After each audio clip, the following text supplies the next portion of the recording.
এমন বহু ছেলে থাকে যে হয়তো এত ভালো ছেলে নয়, তো সে এমনভাবে ব্যাপারটাকে ম্যানেজ করলো যে সে কিন্তু চান্স পেয়ে গেল। আবার অনেক ভালো ছেলে কিন্তু সেই জায়গাটা মিস করে গেল।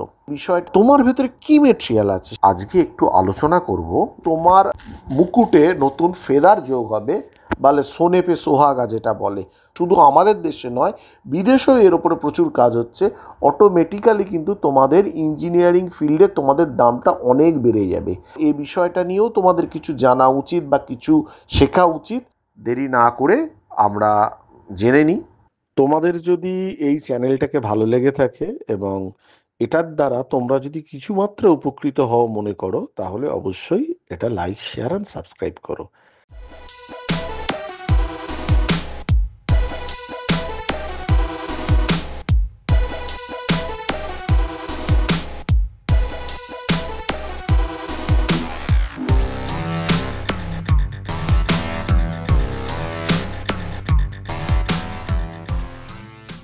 আশা করি সবাই ভালো আছো। দেখো, পিএসসির তো ইন্টারভিউয়ের বিভিন্ন পর্বগুলো চলছে। এর পরবর্তী 6 নম্বর পর্ব শুরু হবে এবং 6 নম্বর পর্বের পর আশা করা যায় ইলেকট্রিক্যাল মেকানিক্যালের মতো সিভিলেরও রেজাল্ট বেরোবে। অ্যাজ ওয়েল অ্যাজ অ্যাসিস্ট্যান্ট ইঞ্জিনিয়ারেরও কিছুদিনের মধ্যে লিখিত পরীক্ষা হবে, ইন্টারভিউ হবে। এছাড়াও বিভিন্ন ধরনের পরীক্ষাগুলো আসছে। মানে পরীক্ষার মরশুমে আমরা কিন্তু মোটামুটি তৈরি, তাই না? আমাদের আজকে একটু আলোচনা করব যে এই ধরনের পরীক্ষা বা আমাদের যে পিএসসি পরীক্ষা বা যে কোনো এই ধরনের কম্পিটিটিভ এক্সামিনেশানগুলো যেগুলো হচ্ছে, আমার মনে হচ্ছে যে কটা সম্ভাব্য প্রশ্ন আছে সেই সম্ভাব্য প্রশ্নগুলো আমি বলছি। যে আমার মনে হচ্ছে যে এইটা হয়তো একটা পরীক্ষার ক্ষেত্রে সম্ভাব্য প্রশ্ন হতে পারে এবং কোনো না কোনো পরীক্ষায় সেই সম্ভাব্য প্রশ্ন হয়তো এসেছে। সুতরাং আমরা জেনে নিই যে সম্ভাব্য প্রশ্ন কি হতে পারে। যে কোনো পরীক্ষার ইন্টারভিউয়ের ক্ষেত্রে সম্ভাব্য প্রশ্ন আমার কি। আর একটা ভালো খবর শোনাই, সেটা হচ্ছে দেখো, আমরা যে সবাই তো সিভিল ইঞ্জিনিয়ার, আমরা সবাই সিভিল ইঞ্জিনিয়ারিং ব্যাকগ্রাউন্ড থেকে আছি। সুতরাং একজন সিভিল ইঞ্জিনিয়ারের যে যতটুকু আমাদের জানা দরকার আমাদের ইঞ্জিনিয়ারিংটা, তার সঙ্গে এখন বর্তমানে একটা জিনিস যোগ হচ্ছে, জানো তো?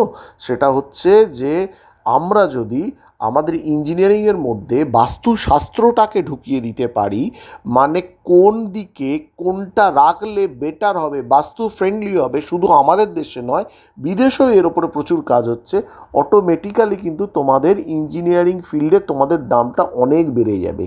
যে আমি সাউথ ইস্টে রান্নাঘর করব বা আমি সাউথ ওয়েস্টে আমার ওপেনিং রাখবো না, এই কিছু যদি আমি ছোট ছোট রুলস জেনে যেতে পারি, তাহলে কিন্তু মানে যাকে বলে তোমার মুকুটে নতুন ফেদার যোগ হবে, বলে সোনে পে সোহাগা যেটা বলে। যদি মনে করো এই বিষয়টা নিয়েও তোমাদের কিছু জানা উচিত বা কিছু শেখা উচিত, আমার একটা চ্যানেল আছে বাস্তুস্তূপী বলে, সেখানেও আমি আলাদা করে তোমাদের গাইড করছি। যদি তোমরা মনে করো সেটাতে তোমরা দেখতে চাও, এইখানে সেটাতে যেতে পারো। ভালো লাগলে লাইক, শেয়ার, সাবস্ক্রাইব করতে পারো। ঠিক আছে? দেখো, একটা জায়গায় যখন তুমি ইন্টারভিউ দিতে যাচ্ছ, তখন কিন্তু সবার প্রথম কিন্তু তোমার মধ্যে যে কী মেটেরিয়ালস আছে সেটা একজন ইন্টারভিউয়ার ওই 20 মিনিট থেকে 25 মিনিটের মধ্যে, যদি তোমার ইন্টারভিউ ভালো হয় তাহলে আধ ঘন্টা, বা ইন্টারভিউ যদি খারাপ হয় 5-7 মিনিট, বা এই রকমই যে পরিস্থিতি, এই জায়গাতে ইন্টারভিউয়ারের কিন্তু পক্ষে তোমাকে ওইটুকু সময়ের মধ্যে জাজ করা খুব কঠিন কাজ। এবং সেই জাজমেন্টটা কিন্তু ওনারা করে থাকেন, এই কঠিন কাজটা ওনারা করে থাকেন এবং এটা করতে করতে ওনারা অভ্যস্ত। তা সত্ত্বেও তোমারও একটা কঠিন কাজ হচ্ছে ওইটুকু টাইমে তুমি নিজেকে কিভাবে ইন্টারভিউয়ারের কাছে তুলে ধরবে। এটাও কিন্তু একটা তোমারও বড় পার্ট। এমন বহু ছেলে থাকে যে হয়তো এত ভালো ছেলে নয় বা এত ভালো তার পড়াশোনার ব্যাকগ্রাউন্ড নয়, কিন্তু সে এমনভাবে ব্যাপারটাকে ম্যানেজ করলো যে সে কিন্তু চান্স পেয়ে গেল। আবার অনেক ভালো ছেলে কিন্তু সেই জায়গাটা মিস করে গেল। তাহলে সবার প্রথম হচ্ছে তুমি কি মেটেরিয়াল, মানে তোমার ভেতরে কী মেটেরিয়াল আছে সেটাকে ইন্টারভিউয়ার যখন জেনে নিতে চাইছে বা বুঝে নিতে চাইছে, সেই জায়গায় তাকে কিন্তু তোমার সাহায্য করার দরকার। এবং তোমার নিজেকে কিন্তু তোমার এই যে জব, এই জবের জন্য যোগ্য দেখানোটা দরকার। আমি তোমাদের বলেছিলাম যে ইন্টারভিউয়ের প্রথমেই কিন্তু যখনই তুমি দরজাটা খুলবে, দরজাটা খুলেই তোমার প্রথম কাজ হচ্ছে যে তুমি ইন্টারভিউয়ারের দিকে তাকিয়ে বলুন যে স্যার আমি ভেতরে আসতে পারি, এই ব্যাপারটা করতে হবে। তো এবার তুমি ভেতরে গেলে, ভেতরে যাওয়ার পর তোমাকে বসতে বললো বা যেটাই করলো, তুমি বসতে বললে বসবে, না হলে বলেছি চেয়ারের সামনে দাঁড়িয়ে থাকবে। উনি বসতে যখন বলবেন তুমি চেয়ার নিয়ে বসবে। মাথায় রেখো যখন চেয়ার নিয়ে বসবে যেন মানে খুব জোরে আওয়াজ না হয়, একটা স্মুথলি ব্যাপারটাকে বসতে হবে। হাত পাতগুলোকে কোলের ওপর রাখলে মানে হেলান দিয়ে বসবে না, স্ট্রেট হয়ে বসার চেষ্টা করবে। এটা হচ্ছে তোমার অ্যাটিটিউড। এই অ্যাটিটিউডটা কিন্তু ওনারা লক্ষ্য করেন, ঠিক আছে? এরপরে যেটা হয়, ইন্টারভিউয়ের মধ্যে যে প্রশ্নগুলো হয়, বহু ক্ষেত্রে বহু ছেলেদের এই ধরনের প্রশ্ন জিজ্ঞেস করে যে নিজের ইন্ট্রোডাকশান দাও। এই নিজের ইন্ট্রোডাকশান দাও প্রশ্নটাতে অনেক ছেলে মেয়ে কিন্তু প্রথমে একটু ঘাবড়ে যায়। যে প্রথমে শুরু করে হয়তো I am such and such, I am leaving at such and such, বা আমি অমুক, আমি অমুক জায়গায় থাকি, আমি এই করেছি সেই করেছি। তো ইন্ট্রোডাকশানে তুমি কী কী দেবে? তুমি যখন ইন্ট্রোডাকশান দিচ্ছ, ইন্ট্রোডাকশানে তোমার নাম, তোমার বয়স, তোমার এডুকেশনাল কোয়ালিফিকেশান, তোমার যদি কোনো প্রফেশনাল এক্সপিরিয়েন্স থাকে সেই প্রফেশনাল এক্সপিরিয়েন্স, তোমার ছোট্ট করে তোমার যদি কোনো এমন কোনো হবি থাকে বা এমন কোনো কিছু থাকে সেখানে তুমি সেটা উল্লেখ করতে পারো। যদি কোনো প্রফেশনাল ম্যাগাজিনে তোমার লেখা বেরোয় বা কোনো কিছু থাকে সেই বিষয়গুলো বলতে পারো। হ্যাঁ, তোমার mode of interest relating to civil engineering. আর একটা কথা অবশ্যই বলবে, আমি খুব অ্যাডজাস্টেবল নেচার। এই কথাটা কিন্তু ওনারা কিন্তু খুব ভালোভাবে নেন। এরপরে ওনাদের যে প্রশ্নটা হয় যে তুমি বর্তমানে কি কাজ করছো, এইটা ওনাদের দ্বিতীয় প্রশ্ন থাকে যে বর্তমানে তুমি কি করছো, বসে আছো, কি করছো। অনেক ছেলে মেয়েরা কি বলে যে না আমি পরীক্ষার প্রিপারেশান নিচ্ছি, সেটাতে কিন্তু ওনারা মাঝে মাঝে অফেন্ডেড হন। কিন্তু তুমি যদি কোনো কাজ করো, যে কোনো জব করো, সেই জবটার কথা তুমি উল্লেখ করবে, ঠিক আছে? যেমন আমি একটা ক্ষেত্রে উল্লেখ করছি, একটি ছেলে রোড কনস্ট্রাকশনের কাজ করছিল।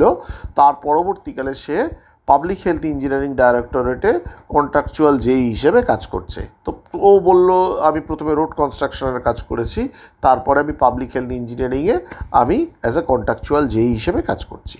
তো ওটাকে ওই ছেলেটিকে প্রথমেই বলে যে তুমি যে রোডে কাজ করছো সেটা কী টাইপের রোড, যে টাইপের রোডে কাজ করেছো সে কী টাইপের রোড।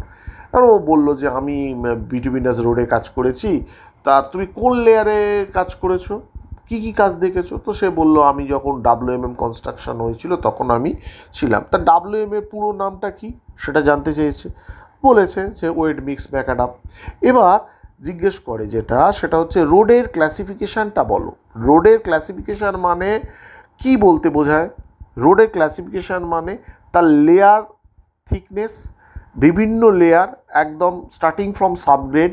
তাহলে একটা জায়গাটা রোডে কি থাকে, প্রথমে দেখো এমব্যাঙ্কমেন্ট থাকবে, এমব্যাঙ্কমেন্টের ওপরে সাবগ্রেড থাকবে। তাহলে সাবগ্রেডের কতটা লেয়ার বা কতটা ডেপথের সাবগ্রেড আছে সেটাকে বলতে হবে। সাবগ্রেডের ওপর থাকে সাববেস, সাববেসে কী কী লেয়ার থাকে সেইটা বলতে হবে। সাববেসের ওপরে থাকে বেস কোর্স, তাহলে বেস কোর্সে কী কী লেয়ার থাকে সেগুলো বলতে হবে। বেস কোর্সের ওপরে থাকে ওয়েরিং কোর্স, ওয়েরিং কোর্সে কী কী থাকে বা কোন কোন বিটুমিনাস লেয়ার দিয়ে ওয়েরিং কোর্সটা হচ্ছে সেটা বলতে হবে। এবার এই দেখো বেস কোর্সের মধ্যে আমরা বহু ক্ষেত্রে কি পাই যে হয়তো খুব নর্মাল জিনিস হচ্ছে WMM এর ক্ষেত্রে কী কী সিব ইউজ করা হয়, এই WMM যে তুমি করছো কী কী সিব ইউজ করা হয়। আর একটা জিনিস বলতে হয়, সেটা হচ্ছে রোডের ক্লাসিফিকেশান বলতে শুধু ক্রাস থিকনেস বললে হয় না, আমার রোডটা কতটা চওড়া, লেনের রোড, মাঝে কোনো আমার মিডিয়ান আছে নাকি, আমার হার্ড শোল্ডার কত, আমার পেপ শোল্ডার কত, হার্ট শোল্ডার পেপ শোল্ডার নিশ্চয়ই জানো। হার্ট শোল্ডার মানে হচ্ছে বিটুমিনাস ক্যারেজওয়ে, বিটুমিনাসের পরে ক্যারেজওয়েটার পরে যে একটা শোল্ডার থাকে যার মধ্যে হয়তো ঝামা দিয়ে যে জায়গাটা করা হয় সেই জায়গাটাকে আমরা বলবো হার্ট শোল্ডার। হার্ট শোল্ডারের পরে মাটির যে অংশটা থাকে সেটাকে বলবো পেপ শোল্ডার। তাহলে সেইখানে তোমাকে ক্যারেজওয়ে উইডথ অনেক সময় জিজ্ঞেস করে, এবং এইখানে রোডের ক্যাম্বার কত থাকে এই প্রশ্নটা কিন্তু করে, যে আমি যে রোডে আছি, যে রোডে তুমি কাজ করেছো তার ক্যাম্বার কত, তাহলে সেই ক্যাম্বারটা জিজ্ঞেস করে, স্লোপ কত সেটা জিজ্ঞেস করে, এবং যদি 2 লেন হয় কীভাবে ক্যাম্বারটা প্লেস করা হয় সেটা জিজ্ঞেস করে, সুপার এলিভেশন পোর্শনটা কীরকম হবে জিজ্ঞেস করে, সুপার এলিভেশনে কত ক্যাম্বার রাখো জিজ্ঞেস করে, আর রোলিংয়ের প্রসঙ্গে জিজ্ঞেস করে যে তুমি রোডে যে রোলিংটা করবে রোলিংটা কিভাবে হবে। দেখো আমি আমার পুরাতন ভিডিওতে রোলিং কিভাবে হয়, রোলার কিভাবে চলে, রোলারের ওয়েট কত, কত ধরনের রোলার হয়, এই ডিটেল কিন্তু আমি বলেছি। তুমি সেই ভিডিওগুলো তোমরা দেখতে পারো, সেই ক্লাসেসগুলো তোমরা যদি অ্যাটেন্ড করো তোমরা কিন্তু বেটার পাবে। এবার আর একটা প্রশ্ন করেছে যে WMM বা ওয়েট মিক্স ম্যাকাডাম যে প্লান্টে তৈরি হয় সেই প্লান্টটার নাম কি? ব্যাচ মিক্স প্ল্যান্ট না ভলিউম ব্যাচার না ওয়ে ব্যাচার, কী ধরনের প্লান্ট? ঠিক আছে। এরপরে WMM এর যে শিপগুলো বলেছি শিপগুলোর নাম বা শিপগুলোর ক্লাসিফিকেশান বলতে দিয়েছে। এরপরে যেহেতু ছেলেটি পিএইচিতে পোস্টিং, সেই জন্য পিএইচিতে কোথায় তার পোস্টিং হয়েছে সেটা জানতে চাওয়া হয়েছে। সে কী ধরনের কাজ করে সেই কাজের ব্যাপারে ডিটেল জানতে চেয়েছে। সে বলেছে যে আমি ইউপিভিসি পাইপে কাজ করি, এইচডিপি পাইপ লেইং করি। তাহলে ইউপিভিসি পাইপের পুরো নাম কি? আনপ্লাস্টিসাইজ পলিভিনাইল ক্লোরাইড বলেছে। এইচডিপি পাইপের নাম কি, পুরো নাম কি? হাই ডেন্সিটি পলিইথিলিন পাইপ, সেটাও সে বলেছে। ফুল ফর্মটা জানতে চেয়েছে সেটাও সে বলেছে। এবার বলেছে যে সারফেস ওয়াটার পিএইচিতে যেখান থেকে কালেক্ট করা হয় তাকে কি বলে? তো বলছে সারফেস ওয়াটার যেখান থেকে কালেক্ট করা হয় তাকে ইনটেক বলে। তাহলে ইনটেক কত ধরনের হয়, বার্চ ক রকমের হয়, ফ্লোটিং বার্চ কাকে বলে, ফিক্সড বার্চ কাকে বলে, কোথায় ফিক্সড বার্চ করব, কোথায় ফ্লোটিং বার্চ করব, বিষয়গুলোকে ওর থেকে জানতে চাইতে পারে। ঠিক আছে। এরপরে যেটা পিএইচিতে কাজ করতে গেলে খুব কথা প্রসঙ্গেই উঠে যায় সেটা হচ্ছে ওভারহেড রিজার্ভার। এবার ওকে জিজ্ঞেস করেছে ওভারহেড রিজার্ভার এর হাইট কত, তা ও বলেছে হাইট এত। এবার ওকে বলেছে স্টেজিং হাইট বলতে কি বোঝো, তো সেই স্টেজিং হাইট আর নর্মাল হাইট এগুলোর মধ্যে ফারাক কী এইগুলো বলেছে। তোমরা যারা এই প্রশ্নের উত্তরগুলো জানো তারা রেডি করো, যারা জানো না, যদি না জানো কমেন্ট সেকশানে আমায় কমেন্ট করো, আমি তোমাকে এই উত্তরগুলোকে আমি বলে দেবো। ঠিক আছে। এছাড়া ওকে জিজ্ঞেস করেছে যে পিএইচি বা পিডাব্লিউডি বাদে আর কোন ডিপার্টমেন্টে পিএসসির মাধ্যমে রিক্রুট হয়। তোর হঠাৎ করে মনে এসেছে যে এমইডি ডিপার্টমেন্টে রিক্রুট হয়। তাহলে ওকে বলেছে এমইডি ডিপার্টমেন্ট কী কাজ করে, মানে কোনো একটা ডিপার্টমেন্টে আর রিক্রুট হয়, এটা যখনই বলে যে কী কাজ করে, তো আমি এই কোন কোন ডিপার্টমেন্ট মানে পিএসসির মাধ্যমে রিক্রুটমেন্ট হয় সেটা তোমাকে কিন্তু ওই ডিপার্টমেন্টাল যে লিস্টটা দিয়েছে সেই লিস্টটা দেখলেই কিন্তু তুমি বুঝে যাবে যে কোন কোন ডিপার্টমেন্টে তোমাদের রিক্রুটমেন্ট হয় এবং কোন কোন ডিপার্টমেন্টের কী কী কাজ, এর ডিটেল কিন্তু আমি আমার প্রিভিয়াস ভিডিওতে দিয়েছি। সুতরাং ওই ভিডিওসগুলো কিন্তু দেখতে থাকো। ঠিক আছে। যে কোনো ইন্টারভিউতে এটা কিন্তু একটা বড় অ্যাসেট, আমি বলে রাখলাম, যে কোনো ইন্টারভিউ পোর্শনের এটা কিন্তু বড় অ্যাসেট। সুতরাং তোমরা সামনে যে কটা পরীক্ষা আসছে, যে কটা ইন্টারভিউ আসছে, তুমি পরীক্ষার জন্য প্রিপারেশানের জন্য প্রিভিয়াস ক্লাসগুলোকে ফলো করো। যদি কোনো জায়গায় কোনো অসুবিধা হয় বলো, আমি নিশ্চয়ই এক্সপ্লেন করে দেবো, সেটা তোমাদের জন্য ভালো হবে। ঠিক আছে। আজকে এই অবধিই থাক। আর যদি কোনো জিনিস আটকে যায় বা কোনো জিনিস বুঝতে না পারো তাহলে কিন্তু কমেন্টস করে অবশ্যই আমাকে জানিও। তোমাদের কমেন্টসের অপেক্ষায় আমি রইলাম এবং তোমাদের কমেন্টসগুলো কিন্তু সবসময় আমার কাছে খুবই ইম্পর্ট্যান্ট। যদি কোনো কিছু বুঝতে না পারো, এইখানে যে যে প্রশ্নগুলো করেছে সেই প্রশ্ন কোনো জায়গায় আটকায়, আমাকে বলো, আমি আমার যথাসাধ্য চেষ্টা করব উত্তর দিতে। ঠিক আছে। আর বিটুমিনাস মিক্স ডিজাইনের পরের পার্টটা, মানে আমি তো কিছুটা বলেছি, বাকি যেটুকু প্রফেশনালি কাজ করার জন্য যেটুকু দরকার আমি নেক্সট ডেতে দিয়ে দেবো। ওকে। আজকে সেই অবধিই থাক। ওকে, বাই। ভালো থেকো, সুস্থ থেকো, সঙ্গে থেকো।